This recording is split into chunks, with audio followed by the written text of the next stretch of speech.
여러분, 주 안에서 안녕하세요. 아기 예수께서 탄생하신 성탄절을 기다리는 대강절. 오늘은 마태복음 1장의 족보 이야기를 묵상해 보겠습니다. 마태복음 1장에 기록된 예수님의 족보는 단순한 이름의 나열이 아니라 구약의 오랜 약속이 어떻게 성취되었는지를 보여주는 정교한 신학적 설계도입니다. 오늘은 이 족보에 숨겨진 숫자 14의 비밀과 그 안에 포함된 네 여인의 신학적인 의미, 그리고 이것이 다윗 언약과 요한계시록의 완성으로 어떻게 이어지는지 그 정경적 흐름을 살펴보겠습니다. 마태복음 1장은 예수를 아브라함과 다윗의 자손이라고 선언하며 시작합니다. 여기서 가장 눈에 띄는 특징은 족보를 14대씩 세 구간으로 나누었다는 점이지요.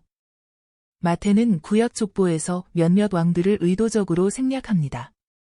예를 들면 아하시야, 요아스, 아마샤 같은 왕들의 이름이 없습니다. 이것은 기록상의 오류라기보다는 신학적 편집입니다.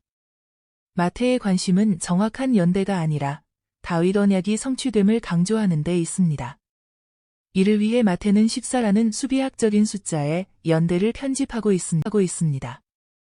왜냐하면 참된 다윗이 바로 예수님이라는 것을 알려주고 싶은 것이지요. 히브리어로 다윗이라는 이름의 철자 값을 모두 더하면 바로 14가 됩니다. 마태는 족보 전체에 이 숫자를 반복해서 3번 배치함으로써 예수님이 바로 그토록 기다리던 진정한 다윗이심을 수비학적으로 선언합니다. 특히 이 족보에서 놀라운 점은 히브리적 관례를 깨고 등장하는 4명의 여인입니다.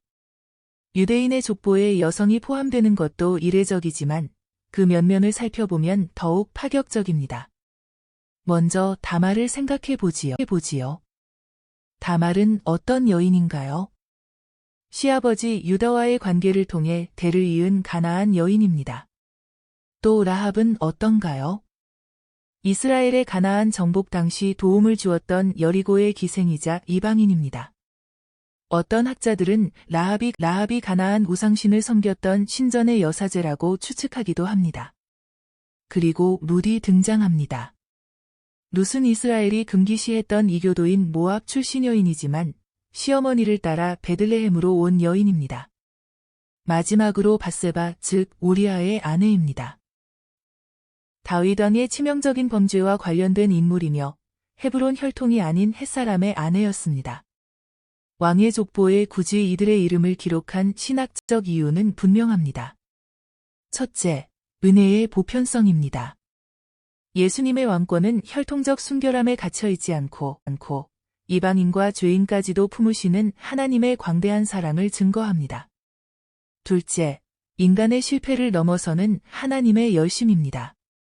이 여인들이 겪은 우여곡절과 고난의 역사는 인간의 연약함에도 불구하고 다윗 언약을 끝까지 지켜내시는 하나님의 신실하심을 보여줍니다. 즉, 메시아의 탄생은 이스라엘만의 전유물이 아니라 죄와 사탄적 권세에 매여 있는 온 인류를 향한 종말론적 거룩한 전쟁의 승리인 것입니다.